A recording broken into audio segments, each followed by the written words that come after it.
Think about all the quarantine purchases you made, all the late night pizza deliveries, the late night burritos, all those hobbies you picked up to help pass the time. Plenty of big purchases, but one big purchase that you didn't think much about, and that was insurance. Americans overspend on car and home insurance by billions every year. That's money that you could have spent on more retail therapy. That's where the Zebra can help you. The Zebra is the nation's leading insurance comparison site for car and home insurance. In minutes, you can compare policies from every major provider for free, all on one independent marketplace. After a few quick questions, the Zebra pairs people with the right insurance company for them, helping everyone save time and money. Buy online or over the phone with one of their licensed insurance agents. There are no hidden fees or fine print about your personal information. Make insurance your smartest purchase yet. Visit thezebra.com/rates to get your free quote today. That's thezebra.com/rates. Welcome to Rates and Barrels, presented by Topps. Check out Topps Project 70, celebrating 70 years of Topps baseball cards.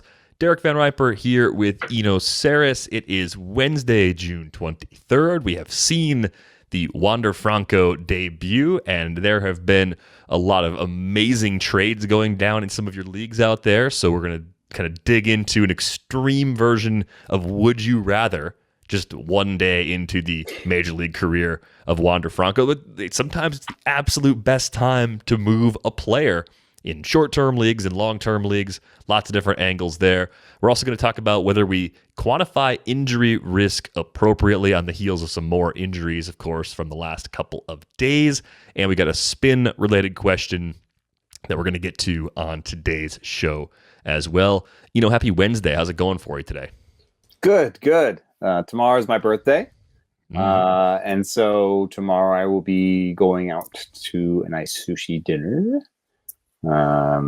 And this weekend I'm going to have a party for adults. And that sounds weird because it sounds like some sort of sexy time thing. It's not. It's not anything like that. I think we might get a fight and stay up past 9. It's just one of those things that once you have children, you kind of understand what I'm saying. Don't bring the kids.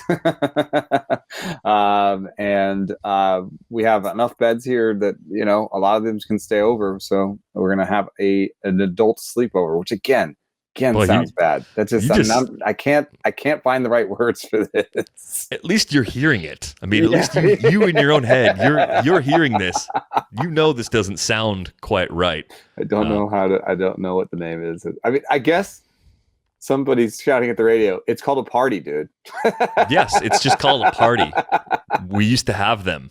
Yeah, that's part of it. It's been a while. But then also, once you have children, a party just means that like you invite people with kids over and the kids run around and then everyone goes to bed and, goes home at 7. It's just not the same as the pre-kid parties. Exactly. Well, happy you're able to do that. Early happy birthday to you. I'm sure I'll talk to you or Slack with you or email you or G-chat you or text you tomorrow, but happy birthday anyway. And I'm glad you seem like you're in a better place than the last time we talked about your birthday on this podcast, because when you turned 40, you were in kind of this low place. You were fixing things around the house and you just weren't really sure what you were supposed to do with yourself. And I feel like now you're just being you. Yeah, I'm going to enjoy myself. It does. I do think about this a little bit because I went to a bar last weekend and, we're opening up, I think, with the kids. I went to Great America, recently, like we're doing things. But there wasn't as many people. The bar had just opened, Stellarmaker, which is a great brewery around here. Maybe they just hadn't really announced that they were open and they weren't. It was like a soft open or something. But it was like a Friday at, evening, and it was like 50% capacity or something. So I have a feeling that as we open up, there won't be as many people that are there. But from some conversations I have with other people, the people that are there might be more utter. It just might be more out there. Might be very ready to party. If you get I gather my drift. I mean, there has been this sort of suppression of that instinct. So There will be the people who still don't leave the house, and I'm with that. And then there's going to be the people that really leave the house. Yeah, I didn't really know how to celebrate Steph finishing her dissertation last week. Like, I was happy, but it wasn't the kind of happy I would have been previously. It was just strange. Like, I've forgotten how to get really excited about something, and that was a huge life milestone for us as a family. And I think part of it was just kind of exhaustion. Like, she was really tired, and I think just from kind of helping make that last push to the very end, I was exhausted too. So I'm like, let's just get a pizza and drink a beer and fall asleep at 9 o'clock. Exactly. We don't have kids. We're just that tired. Yeah. Yeah, I mean, it's congratulations to her. It's such a momentous day, and it is one of those things that's not months, it's not weeks, it's just years and years and years. And I think that the thing to fight is sometimes the feeling of like, not was it worth it, but just like, God, that was so much work, and why don't I feel more excited? I think there's just always a natural like thing where, like, I kind of worked on that bat piece for like 6 months or something, and there's always like a moment where you're like, okay, that's it, I did it, okay. Right. Yeah. And you kind of on some level you have to dig yourself, you have to remind yourself, like, I did that thing, like and for her it's like years and years and years of work, and just be like, yeah, baby. Wander it might take Franco, a couple days to get there, but you know who's digging Wander Franco is his dad. Yeah, he was 11 when she started graduate studies. That's oh my God. There's so many amazing dissertation-related facts that I think about sometimes that really just make me laugh. Because that's funny too, because I bet you that Wander Franco's dad almost enjoyed that moment more than him. And Wander has been working on baseball since he was 11, right? So in a way, this was like his graduation, like his moment of like, I finally did this thing, And I bet, for some level, I'm sure he was like, all right, next at bat, But his dad was out there just, I loved it. He just was so happy, and it was just unbridled happiness, and it was really fun to watch. And deserved, and absolutely a player we've been excited about for a long time, as we talked about on Monday, but he homered in his debut. And it's always fun when the highly anticipated arrival happens and a good game comes with it. I think if I look back at games that I was looking forward to watching for debuts, this one's kind of in that Steven Strasburg level of what I wanted, and that Strasburg debut was incredible against the Pirates, almost 12 years ago now. Yeah. Did Stanton homer in his debut? The Stanton debut, I think, was like the same day as the Strasburg debut or something. I just remember we were at a place with like 3 or 4 TVs, and we're trying to watch both things. But anyway, the thing that stood out for me, because and I'm not being a damper, it's just one game. I'm not saying that it's no big. I'm not saying that it's no big deal. That he only hit the ball 105. He did not have the standout exit velocity on that homer that would say, "Oh, shut up, all you doubters about the power." The power, I think, is still somewhat of a question mark. Yes, he hit a homer, but it was like 105 miles per hour. So like, it wasn't one of those like 110, 115s that we look for to kind of describe plus power. But the one thing that I was really impressed with was his first AB. He went down 0-2, and he battled back. He got the walk, and he fought off a pitch that I think that they wanted him to whiff on. And once he did that, fought off a pitch inside, they kind of stayed outside on him the rest of the way, and he just spit on all of it. I mean, he can spit on low and away. That puts him ahead of, half the hitters in baseball already. And then he can make contact on the pitch inside. I mean, I think there's a very special plate coverage, batting average package in here. The question is just how many homers. Right. And even if we get home runs eventually, how many are we going to get down the road, right? I can temper expectations in the short term and say, let's say he's a 15 home run guy for all intents and purposes right now. Prorate that over the fact that we've got a little more than half a season left. Okay, see, it maybe hits 8 more home runs the rest of the way. Is that who he is next year? Is that who he is the year after that? That's the harder part to project. How much raw power projection is there for Wander going forward? So the would you rather type stuff right now is amazing. I threw it out there on Twitter. I just wanted to know if anyone had traded him. We got an email from one of our listeners, John, who writes, I've always tried to trade my elite prospects just before they play. The hype, while based on accurate data, is just a projection and tends to emphasize the ceiling, not the floor, or the most likely outcomes, and creates the best possible trade value. So in his case, he flipped Wander for Luis Castillo. Kind of still a relative buy low compared to our previous expectations for Luis Castillo. But if you think about it through this lens, if back on the last weekend in March when we were doing our last round of drafts, if you had drafted Wander ahead of Luis Castillo in a redraft league, people would have just looked at you like, whoa, you must think Wander's coming up immediately and mashing. So it is the type of trade that you wouldn't have been able to make 3 months ago, and it certainly could end up making a lot of sense. Well, one thing that I have to point out is you had to nurse that empty roster spot all the way here. So it's not exactly the same thing. You had an empty roster spot. The other person could have had Luis Castillo as an ace, right?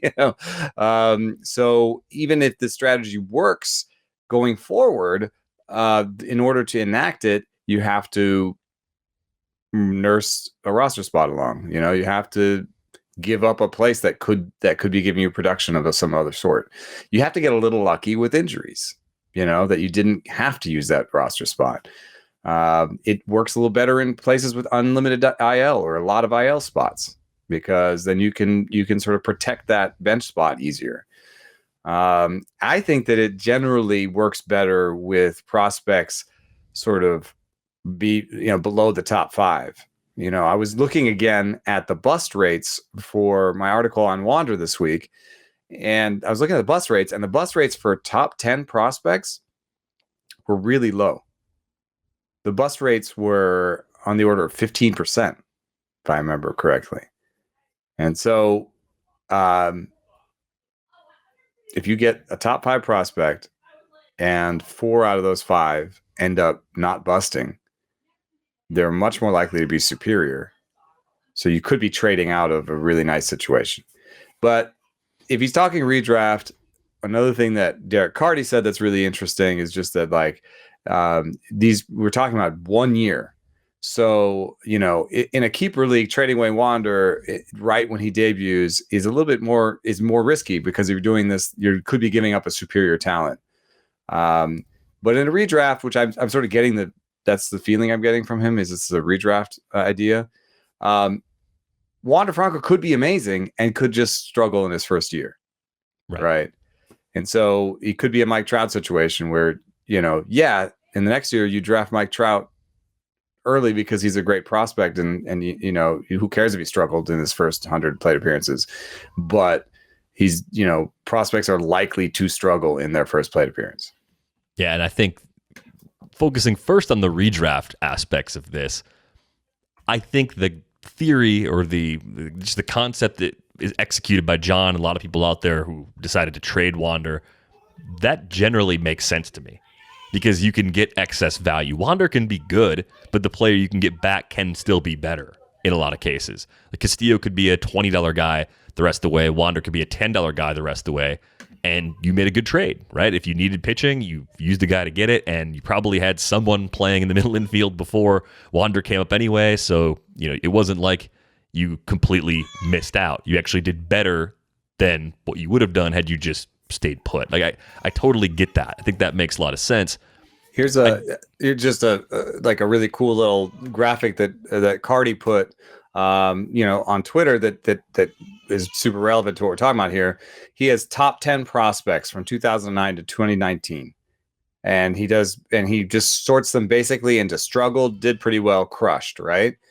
And the list of struggled goes 1, 2, 3, 4, 5, 6, 7, 8, 9, 10, 11, 12, 13, 14, 15, 16, 17, 18, 19, 20, 21, 22, 23, 24, like 25, 30 deep, right? and it has Javier Baez on it, and it has Byron Buxton on it, and it has J.P. Crawford on it, and it has Victor Robles on it. Sorry, it has Eloy Jimenez on it. It has Vlad Guerrero Jr. on it. It has players that busted eventually, but also players like Manny Machado that were great eventually. Mike Trout. So there's 30 of those. There's 6 that did fine: Stanton, Meadows, Benintendi, Myers. Okay, that's fine. And then there's the ones that crushed: Acuna, Tatis, Torres, Seager, Carlos Correa, Lindor, Bryant, Harper, Hayward, Santana, and Posey. You're risking the 10 because I think the 5 in the middle, if you trade Austin Meadows in his rookie year for Luis Castillo, then you get about even value.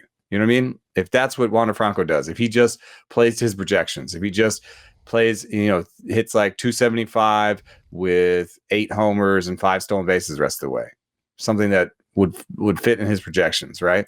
Then trading for Luis Castillo was a fine trade. If he's one of the 30, it was a great trade. So you have like a half chance it was a great trade, a quarter chance it was a straight up trade, and a quarter chance you hosed yourself. Yeah, and I put the graphic up. If you're watching us on YouTube, you see it on your screen right now. If you don't subscribe to our YouTube channel, this would be one of the many reasons why you could hit that subscribe button and smash the like button for us. Why do they say smash the like button? Can't you just click it? That's in my nightmares. Follow, baby, smash that like button.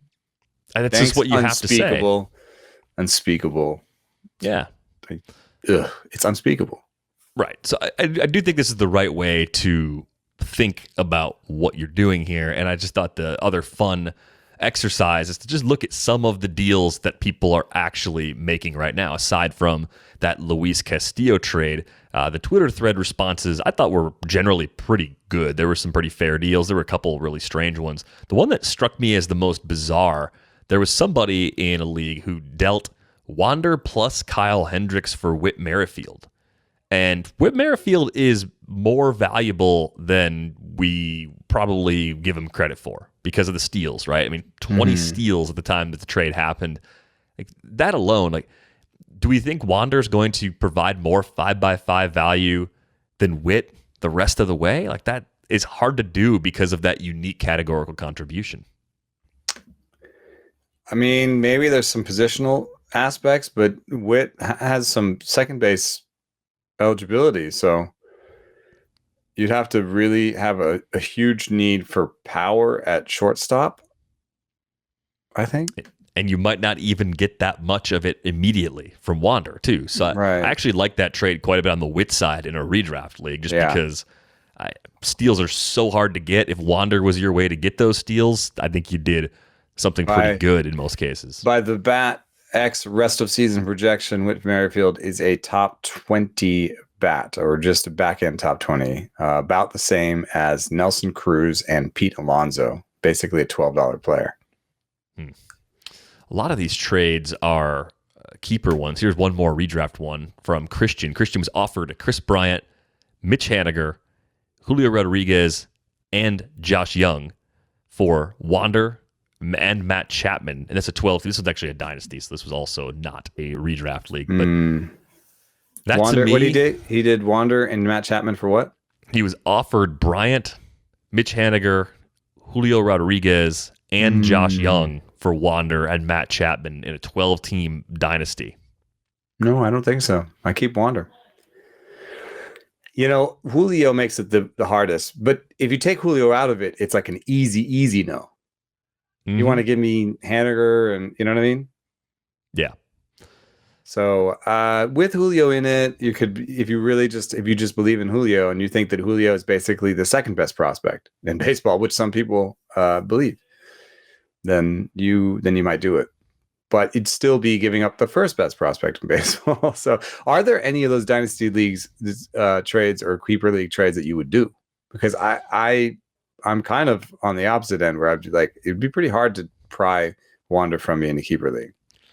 This one is a dynasty league. Someone in this dynasty league swapped Wander and Cedric Mullins for Mookie and Kenta Maeda and a pick. It's tempting because Mookie should age really, really well. When you get to the perennial first rounder, even guys that are older, I find it really difficult to turn those players down because you're hoping that Wander and any player like this gets into that level. And I realize that getting fixated on the difference in years remaining is a big part of it because the back half of the career won't be as good as the first half of the career. So you have to build in a lot of decline, even when you have a really good player to start with. That's the kind of offer that I think is really hard to turn away, though. I think that's why those trades actually happen. I rue the day that I traded Mookie Betts for Miguel Cabrera and some pitcher. But that's already like right in the line. It's kind of the same kind of deal. That was when Mookie was in the Wander spot. It was back when Mookie was a hot prospect, and Miguel Cabrera was coming. It was like a year or two off of the Triple Crown. And so I said, I did it. And I said, I'm getting a really good bat. And I just got the very beginning of his decline phase. And he got injured that year. And then he got injured again the next year. And I was just like, what the hell did I do? So I think a lot of this flips if you're not talking about a top 10 prospect. I would agree with that. I mean, I think there's some point at which where it really flips. And maybe it could be done sort of just by math because if you look at top 50 hitters, right, the bust rate is 33%, which is lower than I thought. But if the top 10 is more like 10%, that means that it kind of goes past 30% in the, in sort of 30 through 50. So I think that a general rubric for me is top 25 hitter prospect. Real hard to give up. We have somebody on Devil's Rejects, Hedbert Perez. God, we talk about the Brewers a lot. Yeah, that one's on you. I didn't bring him up. It's my fault, but Hedbert Perez, we think that he's basically already a top 25 prospect, and it hasn't really been borne out yet in lists overall. But we just don't talk about him in trades, and we're a buy now team. We'll talk about anybody else on our roster that's young. That's interesting that he's reached that level. But he's that close for us that, maybe he's right now at 40, but we're just like end of season list 25, top 20. Yeah, I think that could definitely happen with him over these next couple of months. Michael Waterloo does some writing for The Athletic at Michael Waterloo on Twitter. Give him a follow. He did a thread of Wander 1v1 dynasty polls. Here's where these stand right now. He had Wander versus Trout. Which side of that one would you be on? Just straight up. Isn't it fun that you're even thinking about this? I might take Wander, dude. You would be on the smaller side. That one right now. You can vote in these polls, by the way. Well, Trout's not hitting anymore. I mean, it's not hitting. He's not stealing anymore. No. And he just had a leg injury, and I think we might be hitting the injury phase of his career. I'm not saying that he's going to be oft injured and forever injured. I'm just saying he's going to be injured every year, a little bit or a lot. And I think that, the projection for him next year will be to steal 5 bases in the full season. How many more seasons do you think Trout has where he has a top 15 ADP going into the final weekend of drafts? Fangraph says he can come back and still finish this season with a 300 average and 25 homers and 5 steals. That's basically if you just combine what he did with what he's projected to do. If he does that, he'll go back into the first round still. And if he maintains it with better health, he probably stays in the first round for at least another year after that, if not 2 or 3. But maybe not that much. All right, so we're kind of saying it happens kind of fast, dude. Let me find that Miguel Cabrera year that I got him. I just want to point this out. Miguel Cabrera, when I got him, it was the first year he missed significant time, so I can probably spot it pretty quickly. 2017. Year. In 2016, Miguel Cabrera hit 316 with 38 homers and 108 RBI. Okay? Mm-hmm. In 2016, he was 33 years old. No, 33?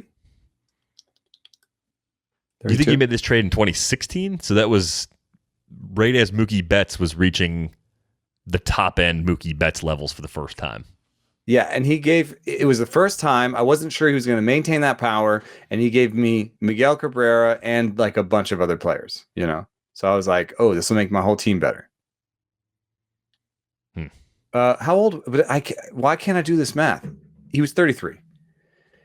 Miguel Cabrera is 33. Mike Trout is 29. So not apples to apples. But Miguel Cabrera was never good again. Yeah, I mean, big injuries may have been part of what sped up that decline, because at the time, I don't think it was unreasonable to look at Miggy and say, this guy's going to hit until the contract is over. He's that type of player. I think that I mean, he just hit 316 with 38 homers at 33. You just think he can keep doing it. Yeah. I mean, that decline should have been more graceful than that. And if you delete 2017, if 2018 had followed 2016, if he'd gone from 316, 393, 563 to 299, 395, 448, that's a big power drop. But at least those first two numbers you'd look at and go, all right, this is the beginning of the end, but it's still pretty good. But the power outage, like the power just vanished for Miggy. That shouldn't happen. Usually elite power hitters like that don't fall off that quickly when the hit tool's as good as Miggy's hit tool was. The only thing I can come up with is that he's an all fields guy, and Oppo hits, you know, if you take a little bit away from an Oppo hit, it's not a homer pretty quickly. But I don't know. I think probably the injury is a big deal. Anyway, that was 33. So I would say in one more year, I would 100% take Wander Franco for Mike Trout. How about Wander versus Ohtani?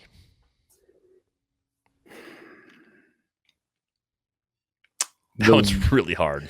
Daily one lineup spot Ohtani is pretty friggin' useful. I mean, you will miss some homers on the days he pitches, but you could get from one player, you know, 280, 25 homers and 10 steals and 7 wins and 8 wins and 150 strikeouts or 140 strikeouts. But I will say this, his command is reliever level. His injury history is not great. His oscillations on his fastball velo are just like weirder than we've ever seen from anyone. Today in his start, he went from 92 to 95 in the first inning. I say no, man. Wander Franco. All right. Wander versus Vlad Jr.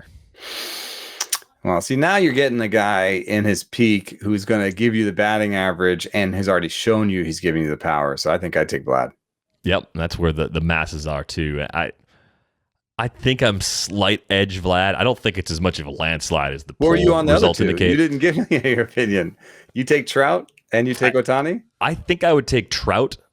I think I'd take Trout over Wander, but I think I would take Wander over Ohtani. There's a risk that, like we were saying, there's almost that risk of, you know, twice the injury risk for Ohtani. There's just twice the ways to get hurt. And to be completely clear, I do not feel strongly about most of these. Some of the other ones that he put out there, you know, Wander versus Bieber, I think that's a landslide for me to Wander. Wander versus Corbin Burnes. Pitching is just in general. Yeah, versus any pitcher, I'll take Wander. There was a trade in the redraft. Wander versus DeGrom? Yeah. Wander versus DeGrom was out there for a dynasty. That one's almost split evenly. DeGrom has already had TJ. He's got something traveling around his arm right now, like his whole body. He's had shoulder, lat, you know, all that stuff. He does. Sometimes context matters a little bit. Like if I'm going to win this year, DeGrom is the number one pitcher and I want to win this year and I don't necessarily need, like I probably have a good shortstop too. You know? But rebuilding, that would be something I would like seek out. I'd be like, here, give me Wander Franco. I'm going to give you DeGrom. I'd prefer Wander. I love Jacob DeGrom as a talent, but he's 33. Even though he started pitching late, he might not be a very old 33. He could be a young 33, given what we know about him. But that lingering concern right now only bumps me even further onto the Wander side. If DeGrom were totally healthy right now, I would still be on the Wander side in a dynasty league, because we're talking about a really long period of time where it is much more likely that DeGrom falls off than Wander is just a complete bust. Like, it just based on what we know about those players. Like, time catches up with most pitchers. Sure, maybe he's more like a Scherzer or a Verlander. Those guys are generally considered outliers, though. Like, it's very, very difficult to rely on that and win with that long term, even though I don't think we have any debates about how valuable a healthy DeGrom really is. I do have a naysayer scout that I stay in contact with. And I love him because the takes are so spicy sometimes. And one thing he sent me was Ben Grieve. What? Come on. I just don't. Ben Grieve struck out more than the league did when he hit the league, and he did not have the defensive value or the base running acumen, I don't think so. And Ben Grieve was really good for a while. So really the question is, do we think that there's something about Wander, what he does, that it doesn't have any longevity? The other name that he said was Profar. And there are actually some other links that, I think they're friends and they're from the same town. But I think the problem with Profar is that there's an injury. Massive injury. The shoulder injury that Jurickson Profar had earlier in his career completely changed it. Ton of power potential. I think we were talking about Profar as having the kind of potential that Wander has. And so, yeah, okay, if you want to say that Wander could have a shoulder injury, but I feel like Tatis could have, like we were just talking about, did Tatis just have that injury? Yeah. And then we were like, did he? And then he didn't, or maybe, maybe he will see ramifications from this. I think that injuries, we're going to talk about this a little bit. But it's I think, to me, my general stance on injury is like, unless you're talking about the very fringes, it's impossible to model. And I kind of just throw my hands up at it. So That's why I would say Wander, if not injured, at the very least, I see him as like a 280, 2010 guy at short. So it's just a really high floor. And then if he is a 300, 35, 40 guy, then you just got Tatis, He's not Ben Grieve, okay? Like, an injury could make him into Profar, but he also doesn't look like Profar, body-wise. He's jacked. He looks a lot stronger than Profar did, especially at that age. Yeah. I think that's a huge, huge difference for me between those two players. Fun exercise, though. Be sure to check out Michael Waterloo on Twitter and cast your votes. We'll see if any of those swing from where they're currently at here on Wednesday afternoon. Trout's one of the hardest for me. Absolutely. Yeah. Dinner time can be chaotic, but with Freshly, it's easy. Their chefs take care of your meals a few nights a week and take the pressure off you. Freshly offers chef-made, nutrient-packed, delicious meals delivered fresh to your door. No cooking required. Grocery shopping and cooking can be a pain, especially right now. And with Freshly, you don't have to do it. Your meals arrive cooked and fresh every week, so you can keep your fridge stocked and skip the trip to the store. Ordering is easy. Visit Freshly.com and choose from over 30 delicious, satisfying, better-for-you meals like steak peppercorn, sausage baked penne, or their chicken pesto bowl. Freshly can fit your lifestyle with a variety of plans and meals to pick from that work for your dietary needs, preferences, tastes, and family size. Right now, Freshly is offering our listeners $40 off your first two orders when you go to Freshly.com/rates. Stop stressing about dinner. Go to Freshly.com/rates for $40 off your first two orders. That's Freshly.com/rates for $40 off your first two orders. Today, many small business owners are busier than ever. Because they're focused on managing and growing their business, they can't always spend the time they wish they could on recruiting. And that's why LinkedIn Jobs has made it easier to find and hire the best candidates for free. So if we're out there looking for help on this show, LinkedIn Jobs is where we're going to look for it. Get started by posting your job for free to reach LinkedIn's network of 740 million professionals. Fill out targeted screening questions to get your role in front of the most qualified candidates with the experience, skills, and motivation you need. Then use simple tools to filter and prioritize the top candidates you'd like to interview. LinkedIn Jobs will help you hire the right person for your role, and your first job post is free. Just visit linkedin.com/rates. Again, that's linkedin.com/rates to post your first job for free. Terms and conditions apply. All right, let's get to some other matters since we spent a lot of time on Wander, and for good reason. I started thinking a lot about this question again. It's one we've definitely hit in the past, thinking about rankings and especially pitcher evaluations, but I keep wondering if we just don't quantify injury risk very well, because Byron Buxton back on the IL, this time with a very fluky injury, got hit by a pitch, broke a bone in his hand, so he's going to miss another month. His injury history is extensive, and not all of his injuries are the kind that you could say are fluky. That's very clear, right? There are some kinetic chain-related issues that are in his legs. He's had hip trouble. He's had concussions. He's had all sorts of stuff. And I think the hit by pitch and concussions I can kind of put into the fluky accident group, and everything else I can put into the more long-term concern from a recurrent standpoint. Obviously, a head injury, as we learned in The Office, is a bigger issue than like a foot injury, for example. You might recall the injury that Michael Scott suffered cooking bacon on his Foreman grill and stepping on his grill getting out of bed. That's the episode where the doctor explains to him that a head injury is more severe than a foot injury. All that being said, I think emotions actually dictate how fantasy players approach injured players. I don't think it's a data-driven sort of approach. I don't think we're always listening to people like our friends at Inside Injuries or my friend Jeff Stotts over at RotoWire. I don't think we're always taking what they say and necessarily fitting it as well as we can into a tool that properly assesses the risk and values players correctly. I think this is one of those areas where there's actually often a buying opportunity. Like there could be a situation where, because of how unique they are as players, guys like Buxton and Mondesi remain overpriced because we're just chasing steals so much. But then we get guys who end up getting buried in ADP because of their injury history. They stay healthy for a year, and they're league-winning players because their skills got completely overlooked at the expense of those injuries. Yeah, there's a really interesting piece called What Makes a Position Player Injury Prone by Rob Arthur, over at Baseball Prospectus. And he does one graph where he just shows mean days lost to injury and age. And there's a general upslope as you get older, not something that's too surprising. But at the beginning of the graph, there's a downslope. Just the first 3 or 4 years, there's a downslope from 20 to 25.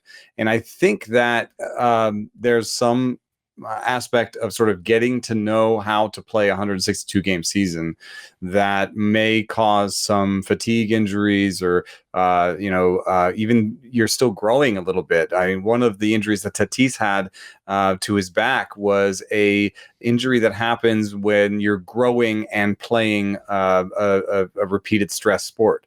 The lower back, like sort of stress fracture they had, was something that happens when your back is growing and being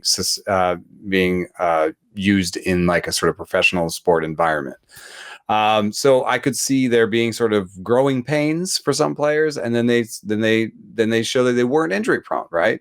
I think that fits other players. And then there's just the general, as you get older, your body parts need more oil and just wear out.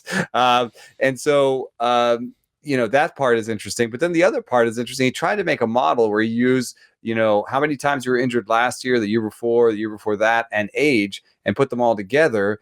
And by far the most important aspect of whether or not you're going to be injured next year was how often you were injured last year. However, the translation is 5-1. So let's say a player was missed 50 games last year due to injury. They'd be expected to miss 10 more games this year. And that's pretty extreme. I mean, that's like saying, Byron Buxton only gets docked 10 games next year in his projection. But that makes more sense in my head, like from just like a math standpoint. I think this is similar to the conversation we had about Wander's projection, where I can't just take that and say, okay, Buxton is only going to miss 10 games. I think you give him a little more than that, or you at least plan for the possibility that he misses more because of the unique combination of injuries and how interconnected they might be. Like I think the exact concept of what you're describing is what we need to do really well, but it's not going to do all the work for us either. Instead of being 90% emotion, which I also think includes people looking at the most recent injury and trying to piece these things together, and like 10% data and logic, it just needs to be more balanced. That's all I'm looking for.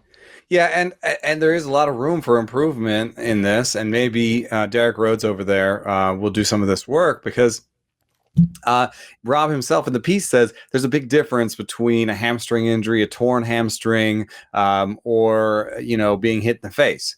And it was really interesting because some of the more injury-prone guys have seen both. Buxton, Lowry, Stanton. Early on, there was both. Stanton got hit in the face. Stanton had the gruesome hamstring injury. Lowry had a problem in the field and also got hit on his hand. Buxton has now gotten hit and had collisions in the outfield and had soft tissue injuries. And you would think that the soft tissue injuries would be the one that's more predictive. So you can maybe tease that effect out. You could take some of the emotion out and be like, okay, the fact that Buxton got hit on the hand is probably not that predictive, but the fact that he, had a hamstring injury, that's more predictive. And so we can actually run little prediction models on each of these things. Until we do that, there is a place for you as a human being to enter into the conversation. You know what I mean? Because you are going to be able to look at those and be like, I'm not as concerned about this player who got hit on the hand. He's going to wear more body armor going forward and blah, blah, blah. Maybe he'll move, 6 inches off the plate or whatever it is. It's not like someone who just tore his hamstring off the bone. Yeah. Yeah. So, okay. What about the White Sox outfielders? So like Eloy? Yeah. Eloy's was a torn pec on a contact play. Yeah. I mean, that was almost like getting hit, Luis Robert was running. Yeah. His was running down to first base, I think. And just like tore his hip off. Mm-hmm. I would say that I think I would be a little bit more worried about Luis than Eloy going forward. Yeah, I mean, we're looking for power from Eloy, and your pec and your upper body is where a lot of that strength comes from, but it's certainly not all of it. You need your whole body to swing the bat at that but there level. Seems to be more contact involved, right? That's sort of what we're talking about. Who are some other players that have had gruesome injuries? Byron and Buxton has had both, so it's kind of hard to tease those out. I think to some extent he's injury prone. Adalberto Mondesi, what are his injuries been this year? All oblique. Soft tissue. All oblique and hamstring, right? Yeah, and I think it's both sides now on the oblique. So that's out. To me, that's bad, but it's at a certain point. This is the point I was trying to get to. Mm-hmm.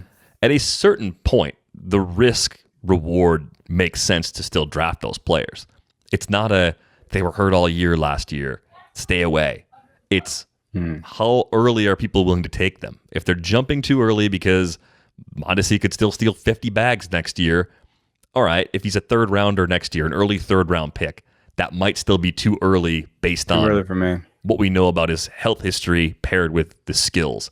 If Buxton is, based on the per game numbers, Byron Buxton's played like a possible top 10 fantasy player between last season and this season combined when he's been on the field. That's a huge clause. When he's been on the field, he's played 66 games across the 2 seasons combined, but 23 homers and 7 steals, and he's hitting something like 290 or 300 during that span. I'm just doing the math on the fly. That's an elite player for fantasy purposes with, the F health grade. Yeah, I think it's a full-on F health grade. I tried to do this in the pitching ranks, and from season to season, you can do more math, and you can have like a little bit more of a regimented process. In season, it becomes even harder because, like, when you're doing the pitchers, like you're looking at Carlos Carrasco versus Spencer Turnbull, and you're like, Spencer Turnbull hasn't had a real long history of these. It doesn't seem like as big a deal, but I have no updates on Spencer Turnbull, and the update from Carlos Carrasco says he's doing long toss. Where does that put him in the thing? So it's like, I still am closer to throwing my hands up because it's like, how are you so sure that you understand these things? Like there have been a lot of people who said that Jake DeGrom is injury prone, right?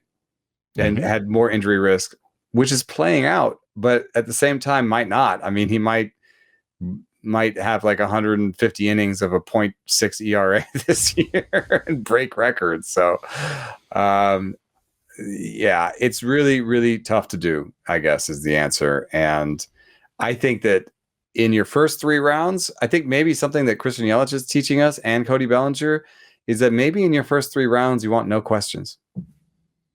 Yeah, no known ailments. Maybe you can limit that to the last 3 seasons or something. If you strained your hamstring in 2016 or 2017 and nothing's happened since. Even in Martha's model, it doesn't mean as much. It's really last year. Because I think last year means it could still be there. You could still be dealing with it. If you had a full season last year and 2 years ago you hurt your hamstring, maybe you solved it. So, but it does make me think a little bit about who I want to put a first round pick on and a second round pick on, because Cody's been hurt this year, and Yelich might still be hurt. Definitely feeling it in a few leagues with both of those guys missing as much time as they have missed, and just the fact they haven't really been themselves when they have been out there either. That's been the other frustrating part of all of this. You do have some new rankings dropping tomorrow, Thursday, on your birthday. Your birthday rankings going up? Yeah, new poop. I shouldn't say the other word.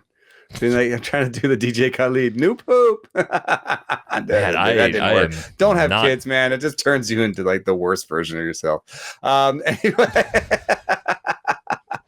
Yeah, I got new rankings out, and the cool thing is new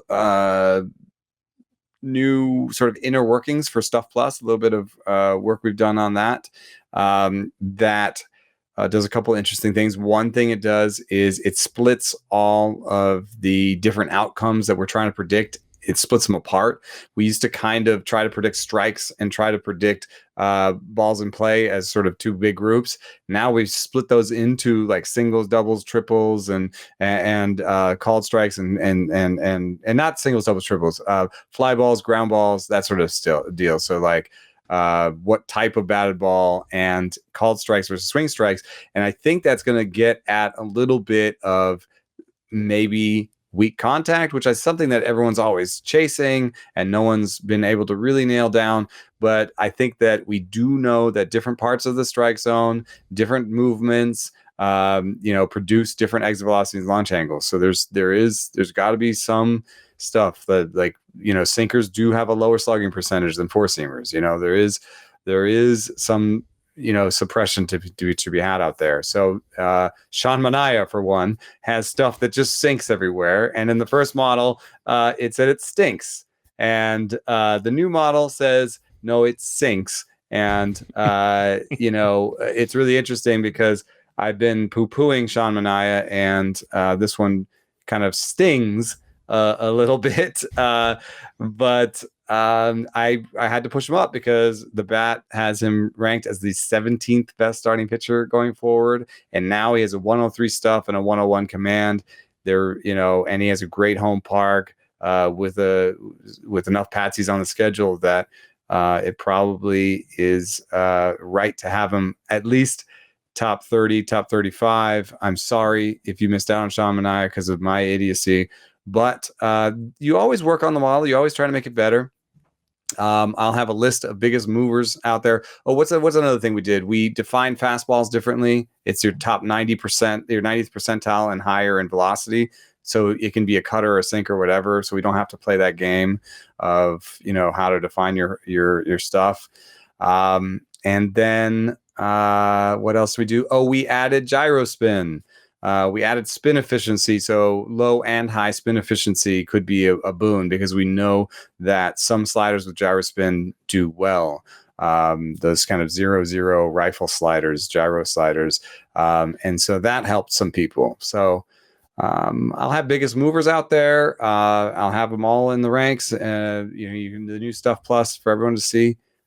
Should be fun. The hardest, though, as I said, was that injury component. I kind of end up doing stuff where I have little injury tiers. Chris Sale, I think this might be an interesting conversation here to have, is Chris Sale, I think, has separated himself from the pack. The one reason I did not have Sale, Severino, and Thor very high in the first rankings was things can go wrong in rehab. People aren't amazing. We know, for example, it's been shown to me in a clinical study that command is not as good in your first year back from TJ. So we know that they might not be as great when they get on the field, and we know things might go wrong. I think Chris Sale is separating himself from the pack, and I wonder if you feel the same way, where Thor's had a setback, Severino's had a setback, Carrasco's had a setback. Those guys are down more in the 60s and 70s for me, but Sale is creeping up. I had him like 29 or something right now.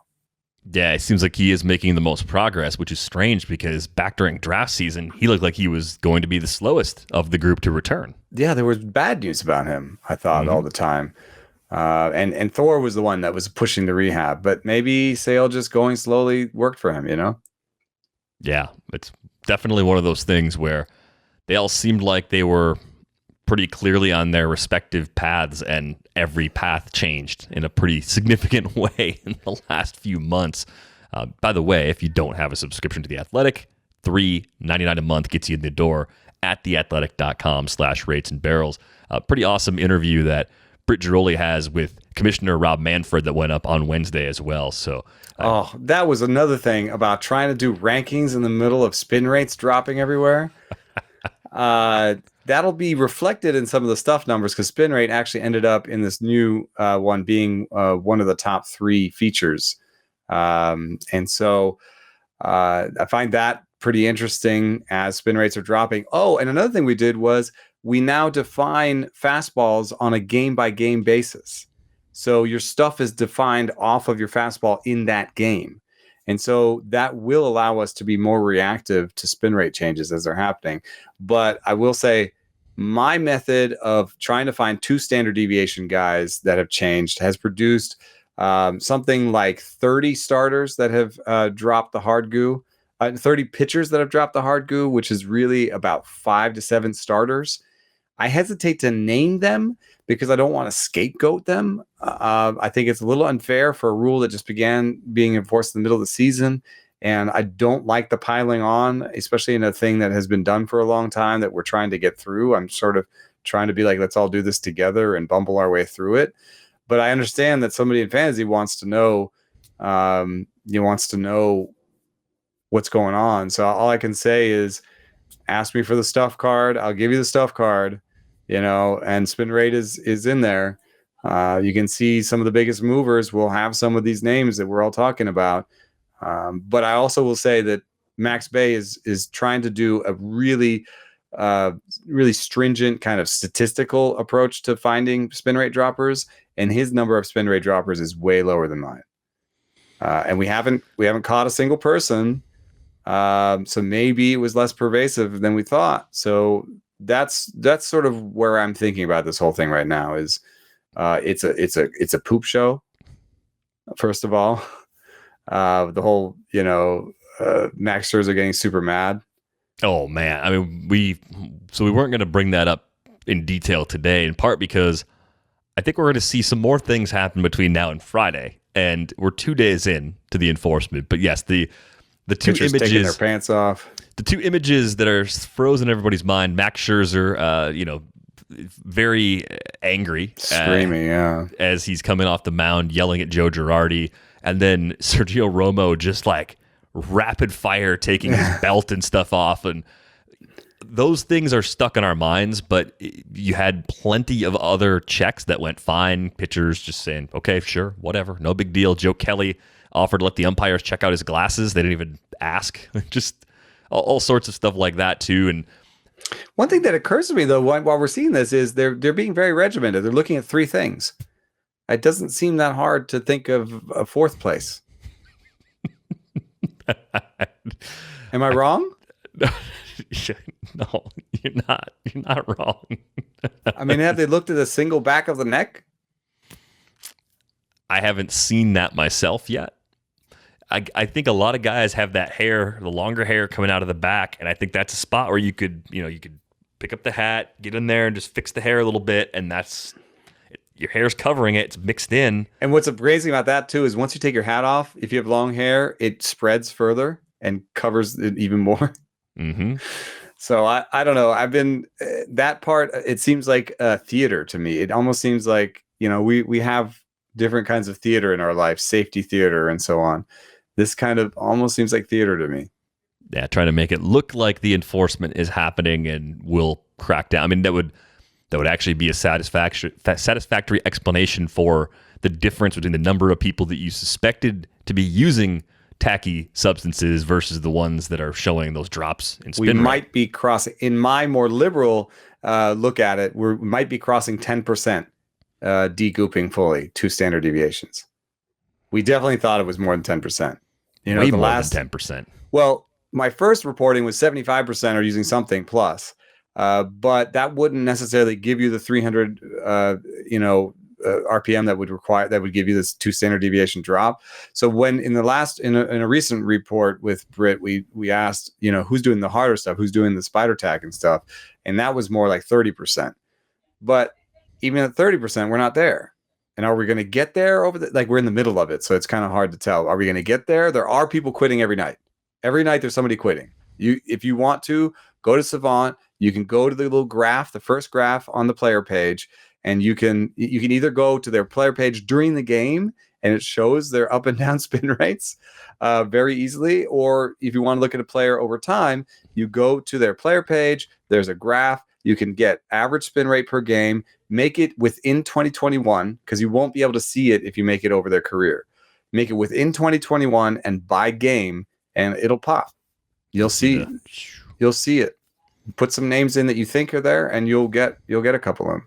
Like that. Like I joked with Max Scherzer, I was like, Joe, you could have just gone to his Savant page. You would have known he's not doing anything today. Yeah, you could have just calmly not gotten ejected from that game. Yeah. On Wednesday, though, the Nats were accusing Bryce Harper while running the bases of having some stuff in his hair. Yeah, that one seemed good natured. So I'll just pretend it is. Yeah, former teammate for a lot of those guys. So I kind of took it that way. Maybe I'm the dummy and shouldn't have taken it that way, but so it goes. But there seems to be an edge on everything right now, though. I mean, people are on edge. The CBA is coming down. This thing seems to be a big deal. It goes beyond baseball. Everybody's just mad in general right now. It is, yeah, but there's also, this is one of those jokes that is reaching pop culture. Like you'll hear about on NPR. When you hear about something on NPR about your sport, you know that something's going on. You know what I mean? Like within it, we are always all yelling, and we're on Twitter, and we especially our audience, like us, we're 100% into it. So we're like all over this, right? So every once in a while you have to be like, is this a big deal? And then you turn on NPR and they're talking about it, and you're like, yes, it's a big deal.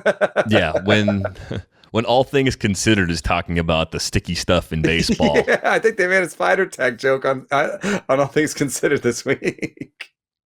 That kind of actually makes me laugh in a lot of different ways. But yeah, you've got a problem when it reaches the NPR level. Well, we're all trying to eat better, but healthy breakfast doesn't have to be boring. Magic Spoon has the amazing flavors you love, but without all the bad stuff. 0 grams of sugar, 13 to 14 grams of protein, and only 4 net grams of carbs in each serving. And only 140 calories a serving.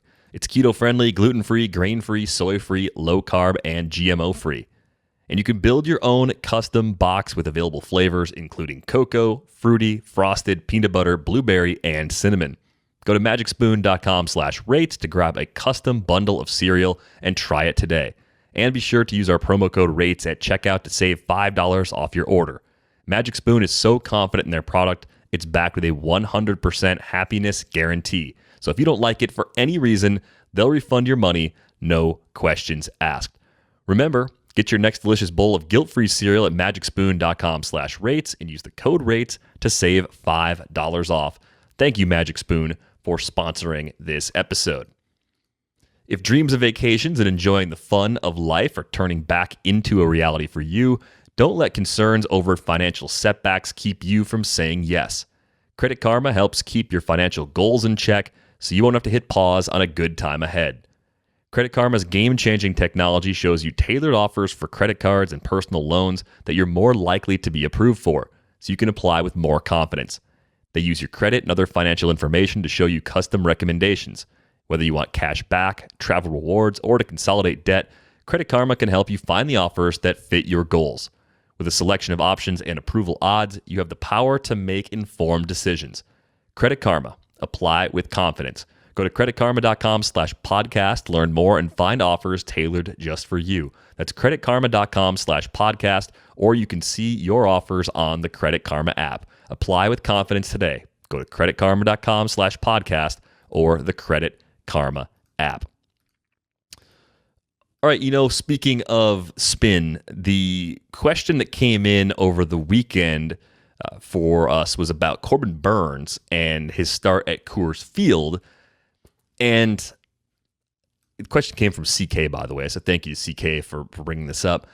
I find it really difficult. This is not what the email says. I find it really difficult to get meaning from anything that happens at Coors Field for a pitcher, with the exception of velocity loss. Like massive velocity loss, okay, that worries me the same there as it does anywhere else. But spin rates changing at Coors Field, I just want to see the next start, because we just know the ball doesn't do the same thing in Colorado that it does everywhere else. Oh man, I have not seen an analysis of spin rate changes there. Like, I don't even know if I would assume that spin rates stay the same, and just the conversion of spin into movement is different. Because spin rate to me is something about how the ball comes off the hand. So I would also point out, let me see if I've got this here. Oh, you have to go to the second, which graph is it? The first graph.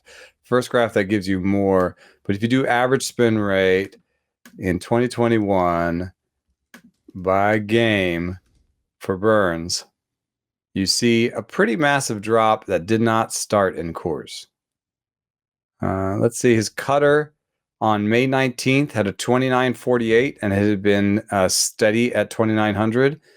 And over the next two starts dropped to 26.50. So there's a 300 RPM drop that he sort of stayed steady on since. So my answer is there's absolutely was, but I guess the question is also, how do we translate these spin rate drops into production changes going forward too, right? Because that's what's tough about this Coors thing is like, yeah, he could have the spin. So that's the answer. That's the answer, actually. The answer is his spin rate's been down for 5 starts. Well, so in this case, if this was the first Coors, of 5, it's probably Coors. Yeah. Right. If it were the first of 5, I'd want to see more. Being able to look back and go, oh, okay, well, actually, this was already happening before he got there. The first part of what you said, going back to not knowing how much the actual spin rates change in Colorado, or if they even change at all, or if just the movement from spin is just different, that's really important to parse out at some point. But with Burnes, when did the memos start going around? Like how many starts ago was that, right? Because there was some warning before the crackdown started earlier this week, before the actual new protocol was put into place. Like, is this, in your eyes, is this sort of lining up with when we started to get the idea that things were going to change? Yeah, it's a little bit early, but the problem is that there were many ways into this. So in 2020, baseball says they told managers to tell their pitchers to stop doing it. Right? And that was before the 2020 season. And then ahead of this season, before it ever began, there was another memo. And then there was a June 3rd memo. No. Was it? Yeah. June 3rd, because there was another one June 14th that said things were going to start June 21st. Enforcement was going to start June 21st. So it really ramped up around June 3rd. But Corbin Burnes' drop came before June 3rd. His drop came from May 19th to May 25th to May 31st. However, if I was a smart player and I saw this coming and I didn't want to show up on anybody's, savant before and after list, a good way to do that is to wean and to do it earlier than other people. Because what we're all doing now is, okay, I'm going to do savant up to, this is the weakness in my own method that I'm doing on to try and catch people. Is like, I'm going to do it up to June 3rd and I'm going to do it after June 3rd. Well, what if you were quitting right before June 3rd? Right? When I compare back to June 3rd, I'm going to compare back to an average that's already dropped because you've already dropped it on purpose. And if you do and if you don't ever have a 300 drop in one game and you kind of do it over time, then nobody ever gets you on the, last game he was, this is 300 less than last game. So I think that's why I also report the 1 standard deviation droppers, because there could be some wieners in there. And I'm not trying to be accusatory about Corbin Burnes. I just think that the evidence looks like he probably stopped using something. But he stopped using something before he struck out 13 Diamondbacks against 0 walks in 4 hitter in 7 innings. Yeah, I mean, he still pitched exceptionally well in what was a good matchup, pitched really well in a matchup before that with 6 innings of 1-run ball against the Tigers with 7 Ks, right? And even that Padres game, 525, when I look on here, 525, he had his cutter did not have the 2,900. It had 2,800, and then it dropped to 26, 27 after that. Yeah. So I have put someone on blast now. I didn't really mean to. Maybe Corbin Burnes, maybe it's natural variation, but by making it 2 standard deviations and looking at only 2 standard deviations, what we're saying is within 2 standard deviations change should be 90. That's the bell curve, right? There should be 94% of everything should happen within 2 standard deviations, right? So if someone is out beyond that, that means they're in the sort of 3 to 4% likelihood range, right? And let's put it another way. No one's up 2 standard deviations in the last month. You know what I mean? It'd be so weird to see that right now. Yeah. So it would be terribly timed if it was just somebody that was like, I just got healthy, man. I don't know. I changed some mechanics. I don't know. Be constantly getting checked. Now, I don't think you were going at Burnes. We were asked about him specifically because of Colorado, and this is why there's so many accusations and people just throwing different things out there and trying to monitor things on a granular level. I think mostly with good intentions, just trying to figure out what the heck is happening in front of us. And there's all different paths you could get to these reduced spin rates, and Burnes' path versus someone that took a harder stance potentially and just said, oh, okay, it's all gone. Like, we're going to see little bits of everything. And I think Burnes raises more suspicion for people than the typical pitcher, because he went from the 8.82 ERA and 184 whip in 2019 to the 211 and the 102 last year and the 262 and 0.93 this year. That's such a huge discrepancy from who he was and who he's become. But he didn't get that out of spin rate change. You can't. I just want to point that out. Like, he's had that much really high spin rates for a really long time. Yeah. So he was good in 2018. Pitch mix change, I think. That was mostly a pitch mix change. So I would say that generally, I think the best players will remain really good. Yeah. The very, very good players will just be good or very good if they aren't still very, very good. They'll make adjustments. They'll find some other ways to be effective. He's got a deep enough arsenal. If something's not working, he can go to something else. So I am a little worried about the injury aspect. Like, there is some proof that, like, if you increase your grip strength, you're increasing your fatigue. So, and I also got a little bit of a whiff in the Max game of, like, this dude is throwing as hard as he can right now, and he's just pissed. Just to kind of, just to show everybody, like, no, here, watch this. And he had a good game, but you wonder, what's the cost? Like, is that sustainable? What's the cost of that effort that he put through? And was there fatigue cost that he's not used to? Coming off of injury already? I tell you, these rankings are impossible. They're just my best effort, man. It's like trying to it's trying to like map in a maelstrom. It's like trying to like it's like what's that? It's a great movie, the Master and Commander or something. I've seen it. The one where he's on a ship. That would be a ship movie. Yeah. Anyway, it's like in the middle of a maelstrom, like trying to like nail the map down and like trying to figure out where you're going. The ship is rocking right now. That's a fair way to describe the state of the game at this point, and I'm sure we'll have a lot more exciting stuff to dig into once we get to Friday's show. But thanks again to CK for dropping us that question. If you want to send us a question, ratesandbarrels@theathletic.com is the email address. On Twitter, he's at Enoceris. I'm at Derek Van Riper, and I mentioned it before. Theathletic.com/ratesandbarrels gets you a subscription for just $3.99 a month. If you haven't subscribed yet, what are you waiting for? It's the best deal around. That is going to wrap things up for this episode of Rates and Barrels. We are back with you on Friday. Thanks for listening.